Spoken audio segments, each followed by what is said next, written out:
I caught my wife cheating. Not because she confessed. Not because some good Samaritan clued me in. No. I caught her on CCTV. Frame by filthy frame. But it took months of living next to a stranger, months of tasting poison on my tongue and calling it love, before the truth bared its teeth. It started on a Wednesday. Middle of the week.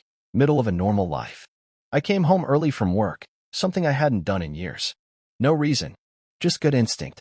Walked through the door and found silence. No TV. No clatter in the kitchen. No, "Hey babe," from the couch. I found her upstairs, lying on the bed, fully dressed, eyes closed, phone clutched tight in her hand like a priest holding a Bible at a funeral. She jolted when she heard me, forced a smile. "Didn't hear you come in," she said, voice too high, too sweet. Phone flipped over in one smooth move. Screen dark. Secret sealed. Maybe if I hadn't seen the twitch at the corner of her mouth, the little tremor in her fingers, I would have believed her. But I did. And something inside me shifted. Something final. Lauren had always been good at lying. The small ones first. The kind you swallow because they're wrapped in silk. "Of course I love that shirt on you. I didn't spend that much at Target. I'll be home early tonight." Lately, the lies tasted different. Metallic. Rotten. Like biting into an apple and finding it full of worms. I watched her from the door. She shifted under my gaze, casual but not casual enough. Stretching, yawning, tucking the phone under the pillow when she thought I wasn't looking. "Rough day?" I asked, voice careful. She nodded. "So tired," she sighed. "Work was brutal." She stretched again, like a cat ready to pounce. "You should rub my feet later," she said, smiling that wicked little smile that used to undo me. I smiled back. Liar. Dinner was quiet that night. She picked at her food, scrolling through her phone every few minutes, laughing softly at things she didn't explain. I asked who she was texting. She said Stacy. I asked how Stacy was doing. She said fine. I asked if she was sure. She said why was I being weird? I let it drop. Not because I believed her. Because I was cataloging it. Tucking it away. Adding it to the file. The next day, she left for yoga at 6:30 p.m. Yoga, she said. Some new hot room place across town. I watched her pack her bag. Leggings so thin you could read a book through them. A sports bra that looked painted on. Perfume. Perfume for yoga. Right. Sure. She kissed me goodbye at the door. Light, quick, distracted. Phone already buzzing in her hand before the front door even closed behind her. I stood there for a long time after she left, listening to the house hum around me, listening to the gears turning in my brain, grinding themselves into dust. I didn't follow her that night. I wasn't ready. I wasn't strong enough. I sat on the couch, drinking whiskey straight from the bottle, flipping through old photos on my phone. Smiling faces. Beach trips. Dinner parties. Christmas mornings. All of it a lie? Or just the last part? Somewhere deep down, a voice started whispering. You already know. You just don't want to see it. Lauren came home around 10 p.m. Hair damp. Face flushed. Eyes too bright. Yoga mat slung over her shoulder like a soldier's rifle. How was class? I asked. Exhausting, she said, throwing herself onto the couch beside me. She smelled like soap and cheap body spray. Not the perfume she left wearing. Not even close. She curled into my side, rested her head on my shoulder. Let me hold her. Let me stroke her hair. Let me believe, for one more night, that I wasn't loving a ghost. I kissed the top of her head, buried my face in her hair, and in the darkness behind my eyelids, I started making plans. Something changed after that night. Or maybe it had been changing all along and I finally learned how to see it. Lauren's smiles grew tighter. Her touches more mechanical. She kissed me like a formality, like she was signing her name at the bottom of a contract she didn't believe in anymore. I started noticing the little things. How her phone was never just lying around anymore. Always in her pocket. Always face down. Notifications hidden behind the black screen like sins behind a confessional curtain. She got a new lock screen passcode. I caught her typing it once, her body curling around the screen like she was shielding it from a sniper. New code. For digits I didn't recognize. A simple wall she built between us, casual, practiced. And then there were the clothes. New dresses. Shorter. Tighter. Bought with a smile and a come on, you know you like it. Worn out of the house. Never for me. Yoga classes became longer. Girls' nights became more frequent. Late meetings piled up like driftwood against a crumbling dam. One Thursday night she left for a networking event, wearing heels so high she needed to grip the doorframe for balance. Networking. Sure. Because everybody knows stilettos and cleavage are crucial for career advancement. I watched her walk out the door, watched the car disappear down the street. And then I sat there, sat in the quiet house and listened to it breathe without her. Felt the walls closing in, felt the bile rising. I could have followed her. I thought about it. Keys in hand, jacket half on. But some sick part of me wanted to wait, wanted to let it rot. Let the infection spread so deep there'd be no surgery to save it. I sat back down, opened my laptop, started researching. Security systems, hidden cameras, GPS trackers, all the toys you buy when love dies and paranoia takes its place. I bought them all. Overnight shipping. No expense spared. You don't cheap out when you're digging graves. The packages arrived the next day while Lauren was at lunch with coworkers. I installed the cameras that night, small enough to hide in air vents, behind bookshelves, inside the casing of smoke detectors. One facing the living room, one facing the front door, one aimed squarely at the staircase. Silent sentinels. Eyes that would not blink. Eyes that would see the things I couldn't bear to watch with my own. Lauren came home late again that night, smelling of wine and something else. Not perfume, not soap. Something sweeter, cheaper, sticky like syrup and sweat. She tossed her purse on the counter, kicked off her heels, stretched like a cat in heat. Caught me watching her from the doorway. "What?" she said, laughing, lazy and smug. "Like what you see?" I smiled. "Tight. Thin. Always," I said. She crossed the room and kissed me. Not on the mouth. On the cheek. A mother's kiss. A sister's kiss. A stranger's kiss. I watched her climb the stairs, hips swaying, the hem of her dress clinging to the backs of her thighs. And when she disappeared from view, I turned to the laptop already open on the coffee table, connected to the camera feeds, watching, waiting. The next few days were quiet. Almost too quiet. Lauren played the perfect wife. Cuddled next to me during movie nights. Sent heart emojis during the day. Made love to me one night with a ferocity I hadn't felt in months. Bit my shoulder hard enough to leave a bruise. Whispered she loved me into my ear as she rode me, nails raking down my chest. But even as her body moved against mine, I felt the absence, the hollowness behind the words, the nothingness blooming inside her like a cancer. She kissed me goodnight, curled into me, and fell asleep within minutes. Meanwhile, I lay awake staring at the ceiling fan, feeling like a man trapped in a burning house, too cowardly to open the door. The cameras recorded everything. Footsteps, shadows, whispers. Some nights, she'd sneak downstairs long after I pretended to sleep. Some nights she'd be on her phone, fingers tapping rapidly, smiling that secret smile meant for someone else. Some nights she'd stand by the window, staring out into the dark like she was waiting for a lover to emerge from the night. I kept building the file. Timestamps, photos, video clips, piece by piece, brick by brick, bone by bone. One night, while pretending to watch TV, I asked her if she wanted to get away for the weekend. Just the two of us. Cabin by the lake. No cell service. No distractions. She hesitated. Just a flicker. A heartbeat. But I caught it. "I have a big project due Monday," she said, brushing my hand off her thigh. "Maybe next month?" I smiled. "Of course, babe. Next month. Next year. Next life." She thought she was untouchable. She thought she could keep spinning the web, and I'd keep getting tangled in it. She didn't know. She didn't see. She didn't realize the thing coiling inside me wasn't fear anymore. It was hunger.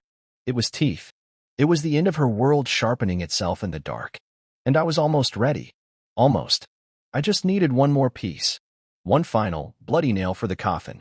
And then I would show her what it means to betray a man who spent a decade building a life around her. Patience. Patience.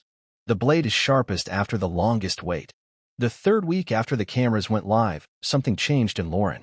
A looseness. A recklessness. Like a thief who's pulled off too many heists and started believing she was invincible. She stopped coming home at reasonable hours. Stopped answering texts with anything other than busy or talk later. Stopped making up believable excuses.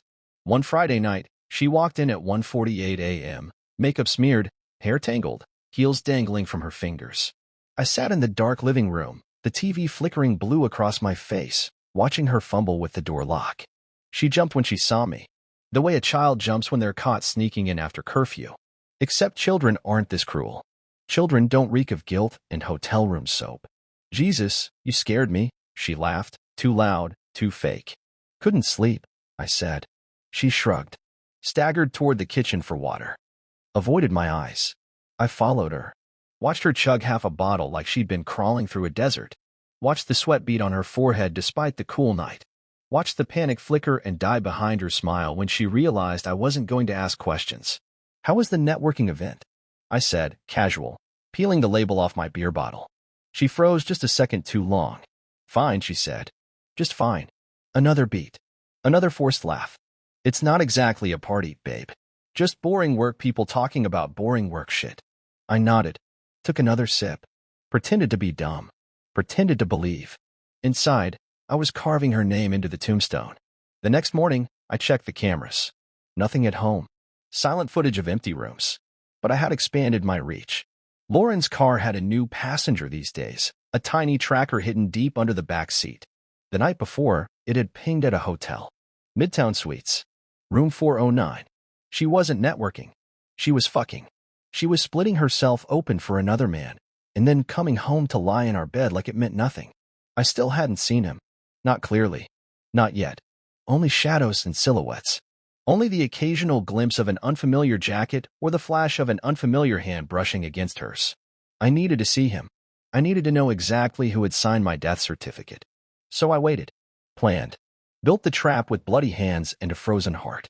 The next week, I suggested a date night. Out of nowhere, pulled out all the stops. Reservations at her favorite restaurant. Dress bought. Jewelry picked out. I laid it all at her feet like a starving dog begging for scraps. She hesitated. Another flicker in the mask. Another tremor under the surface. But she said yes. Of course she said yes. What kind of monster says no to a husband trying so hard? She dolled herself up that night. Hair curled. Eyeliner winged sharp enough to kill a man. The necklace I gave her on our 5th anniversary swinging between her breasts like a noose. We laughed over dinner. We held hands across the table. We played pretend like we were in a high school play no one had the heart to cancel. Halfway through the meal, she excused herself to the bathroom.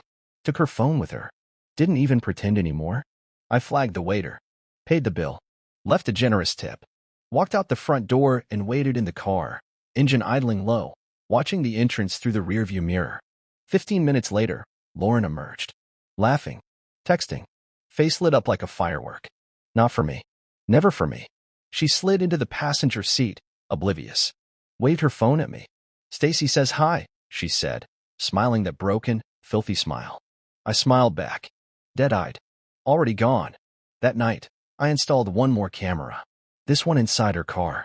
Tucked deep behind the dashboard, angled perfectly to catch everything in the front seat. Insurance. Final proof. Because when the hammer finally dropped, I didn't want there to be any doubt who buried her. The days crawled by after that. Lauren slipped deeper into whatever fantasy world she'd built for herself. Stopped pretending to work late, just came home whenever she damn well pleased. Stopped pretending to care about anything except her goddamn phone. Sometimes I caught her staring off into space, smiling at nothing, her fingers absently tracing circles on her thigh. I knew who she was thinking about. Wasn't me. I kept my mouth shut. I kept smiling. I kept planning. The party was coming up. The one she insisted we throw. Reconnect with friends, she said. Show everyone we're stronger than ever, she said. I agreed. Of course I agreed. Anything for you, my love? Anything at all. We sent out invitations. Decorated the backyard. Rented tables and lights and speakers. I let her plan every detail. Let her think she was still in control. Let her believe the lies so deeply that when the ground crumbled beneath her feet, she'd feel the fall in her bones. 2 nights before the party, she slipped out again. Another work dinner. Another shadow on the cameras. Another hotel ping on the GPS tracker. I stayed home. Watched the footage. Watched the clock. Watched my life rot from the inside out. She came back past midnight. Slipped into bed without a word. Without a kiss. Without a care. I watched her sleep. Watched the slight smile still lingering at the corners of her mouth. Watched the rise and fall of her chest. Watched the woman I once loved vanish into a stranger I was about to destroy. Soon. So very soon. And when the moment came, there would be no coming back. No forgiveness. No second chances. Only wreckage. Only ash. Only me, walking away from the ruins with bloody hands and a clean conscience. The morning of the party felt wrong. Like the sky was too still. The air too heavy. The way the world feels before a tornado tears it in half. Lauren buzzed around the house like a queen preparing for her coronation. Hair in rollers. Laughing too loudly at texts she wouldn't show me.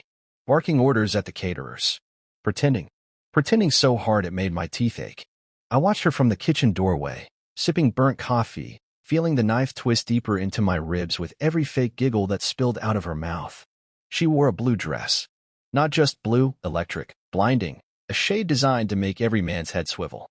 A shade she hadn't worn in years. Tied across the hips, low at the neckline, high on the hem. She used to wear that color for me. Now she wore it for ghosts. As guests started to arrive, she turned to me with that stage-ready smile. Stick with me tonight, okay? I kissed her forehead. I wouldn't dream of leaving your side. The backyard filled up fast. Old friends. New coworkers. Neighbors. And faces I didn't recognize, faces that stuck too close to Lauren's orbit, laughed too hard at her jokes, looked at her like she was a meal they hadn't finished yet. I stayed quiet. Polite. Played the part. Patted backs. Clinked glasses. Laughed when appropriate. Inside, I was tallying sins. Inside, I was sewing the final stitches on the shroud she didn't even know she was wearing. Around 9 p.m., the music thumped low, the smell of cheap beer and expensive perfume choking the air. Lauren floated from group to group, eyes darting, restless. Searching. Waiting. I knew for who. I saw him before she did. He slipped in through the side gate, casual, confident, that predator's smile hidden under polite hellos. Tall. Tan. Dark hair just a little too tousled to be accidental. Button-down shirt opened at the throat, sleeves rolled up to show off arms that had touched my wife in ways I hadn't touched her in months. He blended into the crowd easily, joking with the guys, laughing with the girls. A masterclass in blending in while stabbing a man in the back. Lauren saw him and something in her lit up. That flicker she tried to choke down. That uncontrollable grin she buried under a sip of wine. She stayed across the yard, pretended not to notice him, but her body was already leaning his way. Her eyes already flickering toward him when she thought no one was looking. I was looking. I saw it all. The plan was simple. Let them have enough rope. Let them strangle themselves with it. I drifted through the party like smoke. Silent. Observant. Letting the news tighten, step by agonizing step. More drinks. More laughter. More lingering glances. I saw her slip away first. Halfway through a conversation about golf swings and stock prices, she excused herself. Said she needed a smoke. Lauren didn't smoke. I watched him follow 2 minutes later. A little less obvious. A little less desperate. But not enough to fool me. I waited. 5 minutes. 10. 15. Long enough. I moved through the house slowly, casually. Past the chatter and clinking glasses. Past the fake smiles. Down the hall toward the side patio, half hidden from view. I moved like a ghost. A man already buried. I didn't barge in. Didn't scream. Didn't rage. Not yet. I just stood there, watching through the thin crack in the sliding door. Lauren, pinned against the brick wall. Him towering over her. Whispering something in her ear that made her laugh, low and throaty. His hand brushing the side of her thigh like it was already his. No kisses. No naked bodies. Not yet. But you didn't need naked bodies to see the betrayal dripping off them like sweat. I turned away. Walked back into the house. Heartbeat steady. Breath even. Because I wasn't ready to kill them yet. No. That came later. Back among the guests, Lauren reappeared 15 minutes later. Flushed. Laughing. Fixing her hair. Clutching her wine glass like a lifeline. I was waiting for her. Arms wide. Smile warm. Eyes dead. She rushed into my embrace. Missed you, she whispered against my neck. Missed you too, I lied. The night dragged on. Speeches were made. Cake was cut. Photos were snapped. Lauren played the doting wife beautifully. Holding my hand. Kissing my cheek. Telling everyone how lucky she was to have me. And maybe she believed it. Maybe she thought that if she smiled hard enough, if she said the words loudly enough, it would drown out the stink of her betrayal. It didn't. The final act was ready. The stage was set. The players were in position.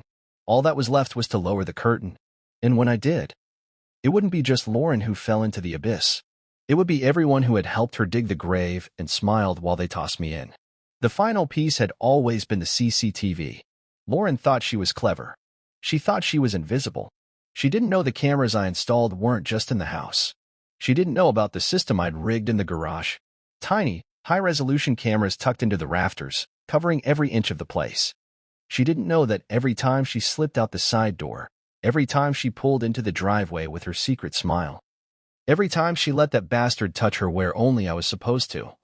It was being recorded. Frame by frame. Second by second. Evidence. Not suspicion. Not paranoia. Proof. The day of the party, while she set out candles and fiddled with the playlist, I was in the office stitching together the kill shot. I didn't need her phone. I didn't need some third-hand confession. I had the truth on video. Undeniable. Unforgiving. The guests were drunk and loud when I made my move. I tapped my glass with a fork. A crisp, sharp sound that cut through the noise like a scalpel. Everyone turned. Smiling, tipsy, expecting some cheesy toast. Lauren beamed at me from across the yard, glowing under the string lights, still believing this night was hers. "Thanks for coming, everyone," I said, voice even, calm, almost bored.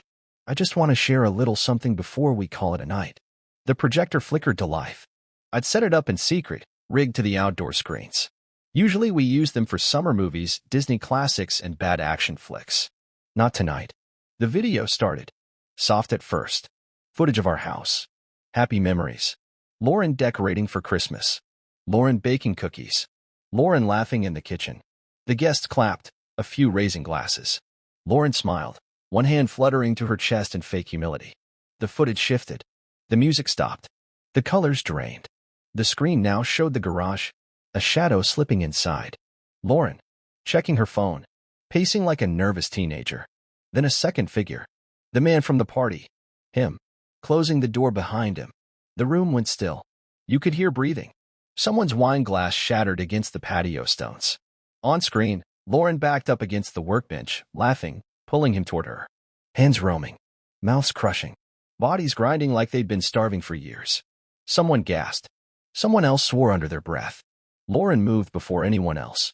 Rushing toward the projector, frantic. No, shut it off. It's not what it looks like. But it was. It was exactly what it looked like. Every second, caught from 3 different angles. Every moan, every desperate kiss, every betrayal.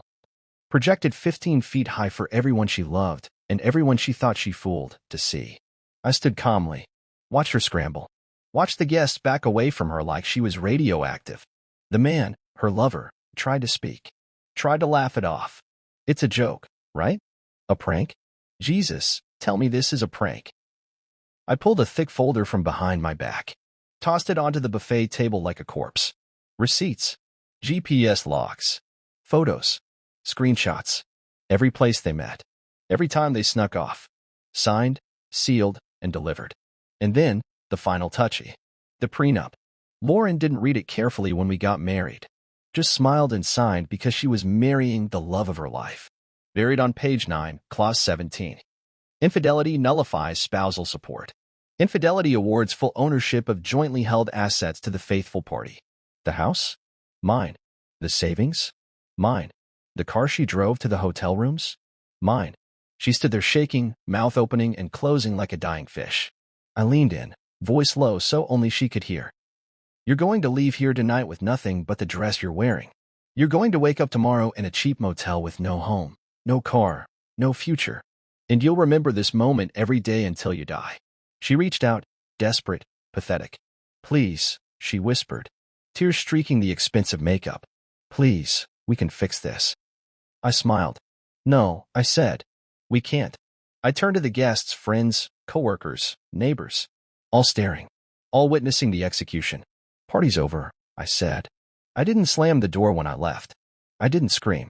I didn't even look back. I walked into the night. Hands in my pockets. Heart lighter than it had been in years. Behind me, the empire of lies Lauren built crumbled to ash. And she stood alone in the ruins. Exactly where she belonged. Subscribe to hear more stories.